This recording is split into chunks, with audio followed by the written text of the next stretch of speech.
When there's an Atlantic hurricane in the forecast, you see a lot of these diagrams. These graphics show what's called the cone of uncertainty.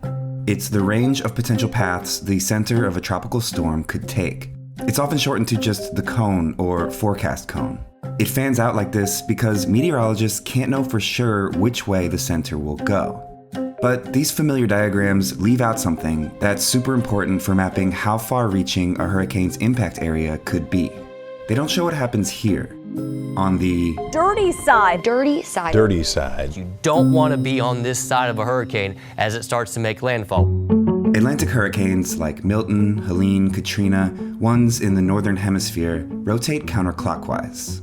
The center of a hurricane is the eye, a relatively calm column of air that scientists still don't fully understand. Around that is the eye wall. This is the strongest part of the storm, where the fastest winds and highest concentrations of moisture are. Moving out from that are the rain bands, swirling winds and moisture that are very strong near the eye wall and weaken as they move to the outer edge of the hurricane. From above, a hurricane looks pretty symmetrical, but the energy isn't distributed equally. Meteorologists divide a tropical cyclone into quadrants like this: the right front, left rear, and right rear. It's the right side of the storm, and particularly the right front quadrant, that's often considered the most dangerous. We call this the dirty side. But what actually makes the dirty side so dangerous? The dirty side of the storm is where the greatest winds, the greatest tornado risk, and crucially, the greatest storm surge and flooding usually occur. That's because the winds here are moving in the same direction as the storm, combining their speeds. Whereas the winds on the left side are moving in the opposite direction of the storm, which slows them down. You can see the dirty side more clearly in radar images, like this one of Hurricane Katrina. Look how much stronger the winds inside the rain bands to the right of the eye are compared to the left. One important thing to note, though, is that the right and left side of a storm is relative to the direction the storm is heading. So in a northern moving storm like Hurricane Katrina was, the dirty side on the right was to the east. But when Hurricane Laura was moving from east to west across the Atlantic in 2020, the forward-moving winds were more on top, to the north. And for Milton, which was moving northeast, the right side of the storm was here, southeast of the eye.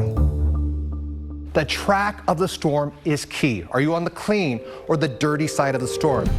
Some of the worst damage and threat to human life during hurricanes is from storm surge, when the forward-moving winds of an approaching hurricane push seawater toward the shore, which causes major flooding before the storm even hits. These forecast storm surge maps from previous hurricanes show time and again that the most significant threat of storm surge is at the center of the storm, in the eye wall, and to its right, the dirty side. And storm surge in coastal areas isn't the only way the dirty side can bring on huge amounts of rainfall and deadly flooding. Helene's path found western North Carolina sitting just to the right of its eye, and the forward-moving winds in that part of the storm pushed warm moisture up the southern Appalachian Mountains, leading to historic rainfall and catastrophic flooding hundreds of miles inland. Which is why these forecast diagrams emphasizing the cone of uncertainty, tracking where the center of a storm might move to but omitting the wider potential impact areas, can be misleading when taken on their own, particularly for people living to the right of where the center of the storm will hit. This is going to be where the potential impacts are still felt, even when Helene tracks within that forecast cone. Just look at this graphic from the New York Times showing power outages in the aftermath of Helene, and you can see how much more devastating it is to be on the right side of the storm rather than the left. Thankfully, a lot of meteorologists do provide warnings about the dirty side, and some are starting to add context to storm tracking graphics to include potential impact zones, like this one from Hurricane Helene, where you can see the impact zone reaching farther to the right than to the left. As climate change warms our oceans, we'll continue to see tropical storms gather enormous amounts of power quickly, leading to more catastrophic flooding, property damage, and threats to human life, both along coasts and inland. And knowing which side of a future hurricane you're on will become even more essential. Really quickly, before you go, we have something we're excited to tell you about. Vox has launched a membership program. It's the best way to support our journalism. As a Vox member, you'll gain greater access to our award-winning newsroom and have your curiosity sparked by our new member-only benefits. Please consider becoming a Vox member today. Go to vox.com/memberships to join.